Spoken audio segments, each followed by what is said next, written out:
Alors, cette vidéo s'adresse à mon grand frère Rémi Ngono, que j'ai malheureusement perdu. Quand je dis perdu, je fais référence au fait que ce pourquoi on se battait, malheureusement, j'observe que Rémi Ngono n'est plus de notre côté. Et c'est tout à fait normal, il a le droit de prendre les positions qui sont les siennes ou qu'il estime qui sont meilleures pour lui. Mais sauf que j'ai un problème avec ces différentes sorties, j'ai un problème avec des diatribes selon lesquels il veut se positionner comme quelqu'un qui est victime de ses opinions. C'est-à-dire, il veut faire croire l'opinion que nous lui en voulons, à l'opinion publique que nous lui en voulons à cause de ses choix ou quoi que ce soit. Non, c'est pas le cas. Mon frère, je sais, je suis gêné parce que tu te crois trop intelligent, tu te crois trop malin, tu te crois trop espiègle dans ton jeu. Et je suis désolé, ça ne doit plus continuer ainsi. Il faudrait que ça s'arrête parce que nous avons tellement subi dans ce combat, tellement. Je vais te citer, par exemple, à mon cas, moi, j'ai fait 2 années de ma vie en prison à cause de mes positions. C'est le régime de Biya qui m'a jeté en prison en utilisant un cache-sexe qui était Madame Béala. Moi, je suis sorti de prison, j'ai été laissé pour mort. Le 8 mars 2022, on m'a tapé et laissé pour mort sur la route de Yaoundé, l'autoroute Yaoundé-Simalène. J'ai subi plusieurs agressions, plusieurs à cause du régime de Biya. Et Martinez Zoko et j'étais la personne qui devait suivre. C'est moi qui t'appelle pour te donner les informations des discussions avec lesquelles j'ai eu, le contenu des discussions que j'ai eu avec Martinez, faisant état que nous étions ciblés. Et tu le sais, on avait des très bons rapports, on discutait nuit et jour. Alors, je reconnais aussi que tu as eu plusieurs fois à prendre des positions pour me défendre dans le cadre des différentes attaques que j'ai subies, des injustices. Mais aujourd'hui, grand frère, tu n'es plus le Rémi Ngono que je connaissais. Malheureusement, Laure a eu raison de toi. Excuse-moi d'être aussi cru. Laure a eu raison de toi parce que dans le cadre de ce scandale qui concerne le pillage d'or de notre pays et dont Oswald Baboké et sa famille sont impliqués, tu es devenu méconnaissable. Tu as eu prendre des positions qui sont curieuses. Pourtant, et je le dis encore, et c'est même à cause de ça qu'on t'interpelle pour dire, mais Rémi, tu es contradictoire en même temps. On a mis on a exposé tes propres contradictions, Rémi. On t'a jamais empêché d'avoir des opinions. Mais on a questionné tes contradictions. C'est-à-dire, hier, tu te présentais Baboké comme le plus grand bandit de la terre. Et tu avais raison. Sauf que tu le disais avec des mots.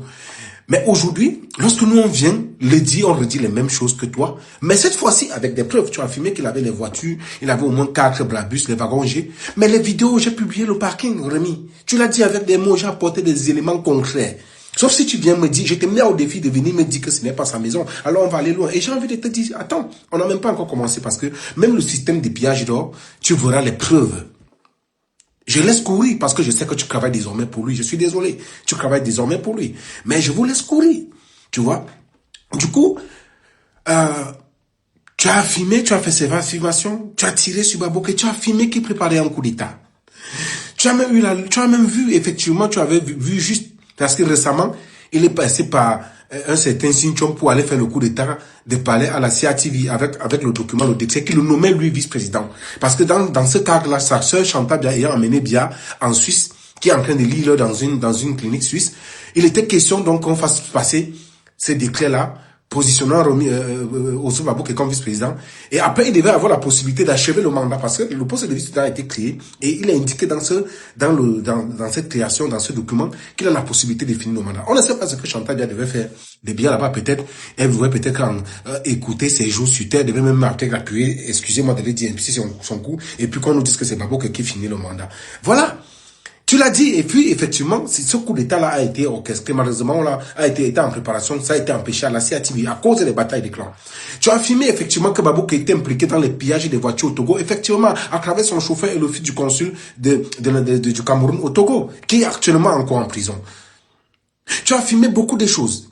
Même les véhicules, effectivement, où tu as indiqué que les taux roulaient dans ces voitures. Effectivement, cette voiture appartenait à Baboké figure dans le parking que j'ai publié.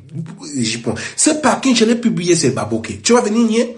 Dis-nous un peu comment un fonctionnaire de son état, qui a moins d'1 million le mois, peut avoir un parking d'au moins, qui est estimé à au moins 5 milliards. Et je dis, ce n'est que le parking de la maison de la forteresse qu'il a construit sur la route de Nfou, en Congo, non loin de l'école du collège de la femme du ministre Gaston Elondo. en face du lycée de Nkongwa. Cette maison-ci figure, et quand vous voyez la maison, je reviendrai dessus, c'est la même architecture que la présidence de la République. Ça veut dire qu'il était déjà dans la peau. Babou qui se préparait avec prison. Et j'ai envie d'aller encore un peu plus loin. Cette préparation se faisait avec Samuel Eto'o-Fils, sur qui il s'appuyait pour construire un certain code de popularité. Et ces influenceurs qui sont payés, toi parmi, parce que je reviendrai avec la liste de ces influenceurs qui recèlent l'argent de l'or du Cameroun, qui sont payés pour vendre l'image, entre guillemets, de Babouké en passant par Samuel Eto'o-Fils, parce que qui dit Babouké dit Eto'o-Fils. Tu ne peux pas parler de Babouké et de dissocier d'Eto'o-Fils. Ils sont dans cette préparation depuis, dans la prise du pouvoir. Et tu as décrit cela. Aujourd'hui, on revient dire ça, tu te fâches, tu dis qu'on t'empêche. Non, ce n'est pas une question d'opinion, c'est une question de contradiction et de trahison, Rémi. Tu nous as trahis, je suis désolé. Tu m'as trahi, moi, ton petit frère. J'ai peur et je remercie Dieu parce que je ne sais pas jusqu'où ça devait arriver. Tu sais qu'on s'appelait l'autre jour. Je t'ai posé cette question-là pour comprendre quelle était ta contradiction. Tu t'as agité comme un chat échaudé sur qui on a versé de l'eau froide en disant non, je t'ai dit que Boris a fait ceci. Certes, je te l'ai dit. Et c'est ces choses que je dis publiquement. Je le dis nuit et jour, je ne m'en cache pas. Mais sauf que, ce qui est curieux, tu parviens quand même à venir dire comment quoi tu vas dire ce que je t'ai dit. Ça veut dire que tu es quelqu'un de très dangereux si tu parviens à enregistrer les gens et être prompt à vouloir diffuser, exposer les contenus d'une discussion privée. C'est dangereux. Même les gens qui te donnent avec qui tu discutes doivent faire très attention. Tout ça parce qu'on t'a posé la question de comprendre à quoi rime ta contradiction. Et allons plus loin. Comment tu veux te positionner comme quelqu'un étant pour le changement, étant dans la résistance, tant que le régime suicidaire de Biya, et tu viens défendre Babouké. Ça ne tient pas là. Même si c'était faux, même si ce qu'on disait était faux, ce n'est pas toi, Rémi, qui doit défendre Babouké. C'est comme si le camp Biya disait des choses, par exemple, sur quelqu'un de la résistance, je prends quelqu'un comme ça dans le tas, peut-être que sur Issa Chiroma, ou bien sur le professeur Kamto, et que c'est Grégoire Ona qui vient défendre Kamto. Ça ne tient pas là. Il n'y a pas de cohérence. Si tu te comportes comme ça, c'est parce que malheureusement, tu as été horrifié, tu as été babocoré. Quand je dis babocoré, il s'agit du néologisme baboké. Et l'or, ça dit baboké, a pris un peu dans l'or qu'il t'a donné. C'est mon opinion, je me trompe. Mais j'y prends. Tu es libre d'avoir tes positions. Mais la seule chose qu'on te demande, ça aurait été mieux que tu fasses une sortie pour nous dire que bon, tu as longtemps combattu, tu as fait ce que tu pouvais faire à ton niveau, et que désormais, tu n'es plus avec nous. Tu es de l'autre côté. Honnêtement, ça allait être très élégant et on allait respecter cela. Pourquoi? Parce que, en tant que démocrate, nous avons l'obligation de respecter la contradiction. Même si tu te trompes ou tu prends le mauvais chemin, nous avons l'obligation de la respecter, mais aussi de te critiquer. De fustiger tes positions parce que là, tu deviens de fait un adversaire. Et c'est normal. Et personne ne t'empêchera aussi de nous critiquer, de nous fustiger si tu estimes que nous sommes fustigeables ou critiquables. C'est ça le problème. Le problème, c'est que tu crois avancer en sous-soi. En sous-marin, tu te crois tellement malin. C'est-à-dire que je dis stop, tu n'as pas insulter l'intelligence des Camerounais de la sorte.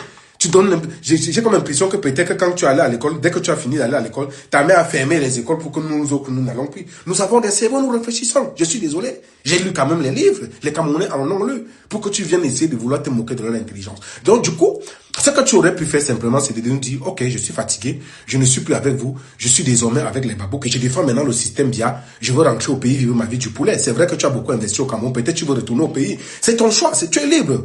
Tu peux prendre, tu es libre, tu choisis. Benjamin l'ont fait, ils sont nombreux là qui l'ont fait, qui ont retourné les vestes.